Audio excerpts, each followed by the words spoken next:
Good morning, everyone. You're welcome to this week's session of the Hatytude Business Clinic. If you're just joining us for the first time, I'd like to say welcome.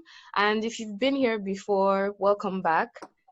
To everyone who has resumed their commute to work this past week within Nigeria, we hope you are adjusting nicely. Briefly, I would like to talk to you about Hatytude Consulting and the Hatytude Business Clinic.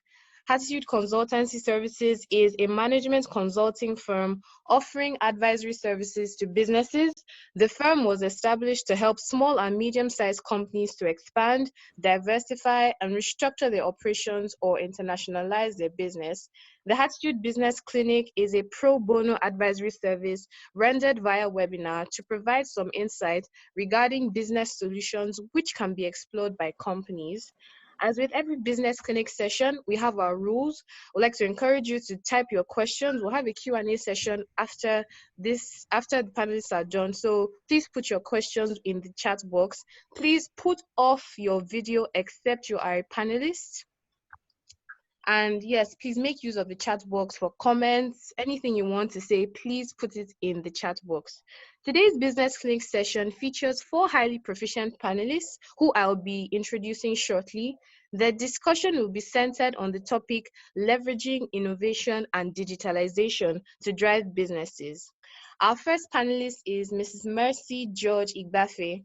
She is a digital strategy consultant in Agile Scrum transformation, digital marketing, and business analysis. She is a mentor, coach, trainer, wife, and the mother of 6 beautiful girls. She is an alumna of the W Initiative by Access Bank and the Tony Elumelu Foundation. She is a graduate of the University of Lagos with a bachelor's in business administration and of the Digital Marketing Institute, Ireland, Toastmaster, and Junior Chamber International Senator. She is driven by her quotes, true greatness is not in being great, but in the ability to make others great. Our next panelist is Mr. Michael Adeyemi. He is currently an Enterprise Cloud Sales Director with Oracle Corporation. He is responsible for revenue accountability across oil and gas and power utility sectors. Michael oversees the adoption of enterprise cloud solutions across oil and gas, telco, manufacturing, retail, and power utility sectors. He has a combined study and working experience in information technology spanning 15 years. He is highly ambitious in the IT field and has proven records of excellence and professionalism in business. He has a bachelor's degree in business information technology from the University of Portsmouth and a master's in management information technology from Nottingham in the United Kingdom. He is a member of the British Computer Society, BCS. He has worked on several projects for an array of multinational and indigenous companies such as Oracle, Friesland Foods, UBA, Afrin PLC, Diamond Bank, and many, many others. Our next panelist is Mr. Inemeka Ezeokwelume. He is a voice and cloud strategist. He's an enthusiastic, hands-on IT professional with more than 10 years in first, second, and third level support.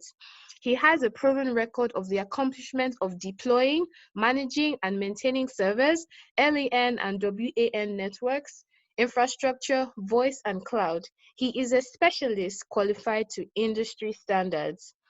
Holding a degree in electrical electronics engineering, he has built a high level of proficiency in Cisco, Microsoft Dynamics, Microsoft Azure, Microsoft 0365, amongst a host of others.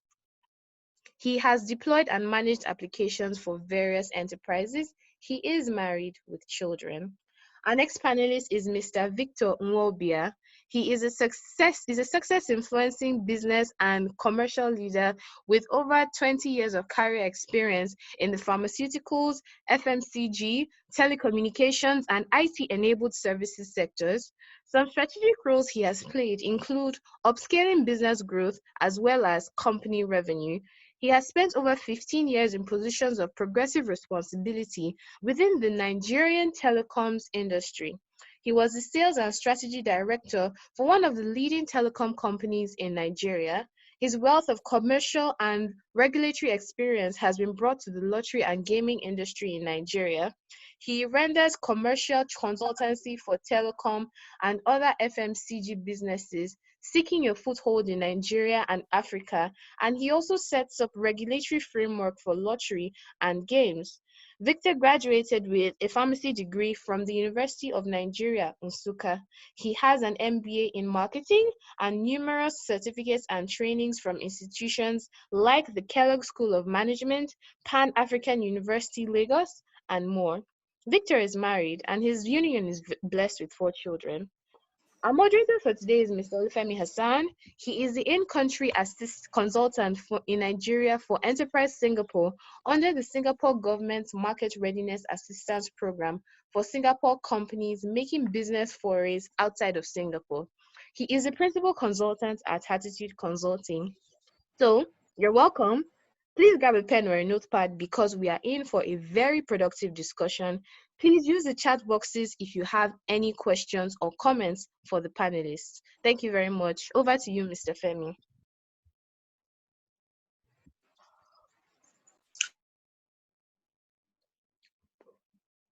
Thank you very much. I hope we can hear me.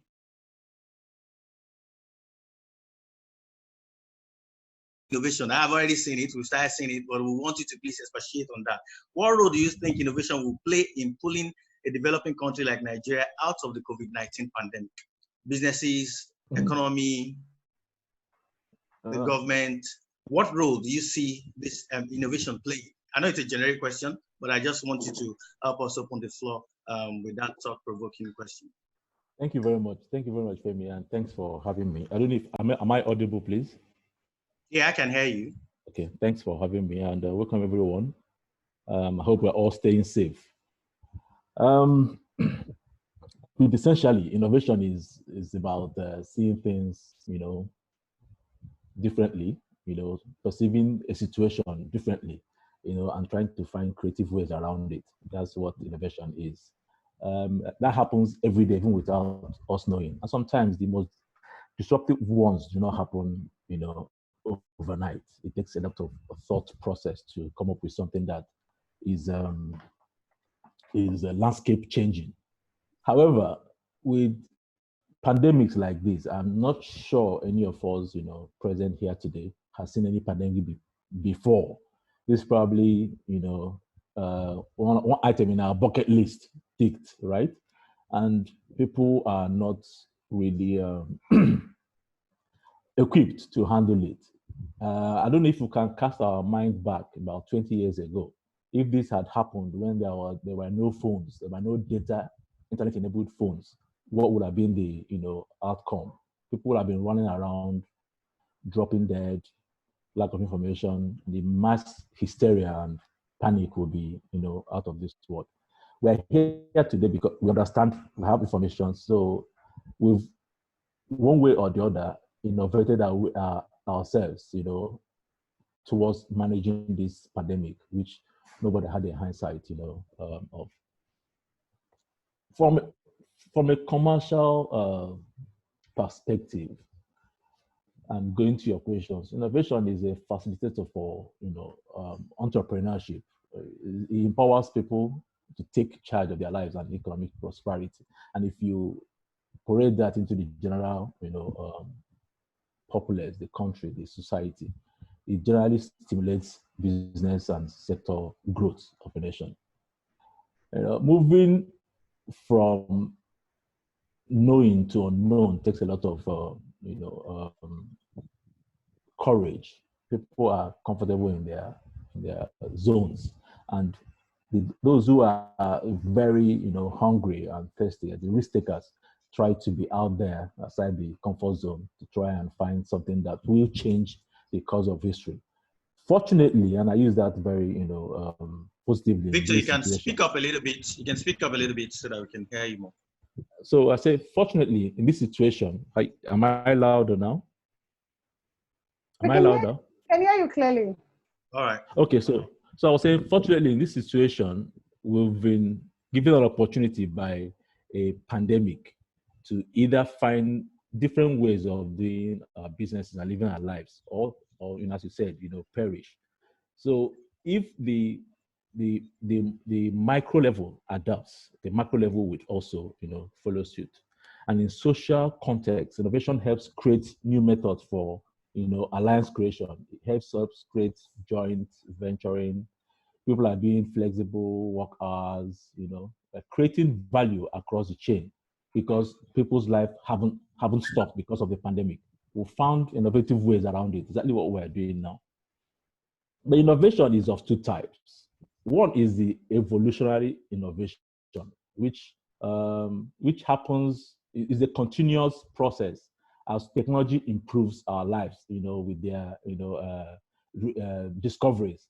That evolution, it continues. So it is not alarm dropped. It's not immediate. It's not radical. So it's evolutionary. We just grow from having a black and white TV to color television to the big ones. Now we'll have the flat screens and the very thin ones that we can't even, make out what's inside. Right. So these are gradual evolution, innovation. But there are ones that are brought to you that you don't have a choice. It just disrupts your life. Those ones are the revolutionary innovation. So what we're dealing with right now is revolutionary. It doesn't allow you time to think.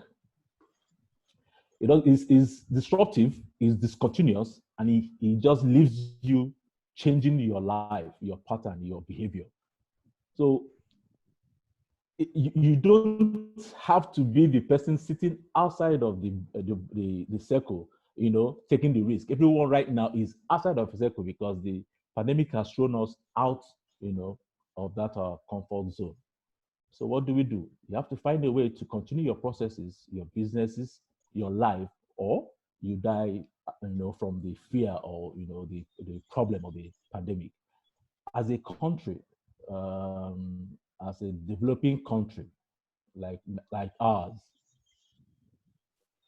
we can only be we can only survive from such a situation if we apply ourselves down, the value chain by making use of the available platforms that we have, trying to do the right things very, very quickly without waiting for the normal bureaucratic and political bottleneck that most developing countries are known for.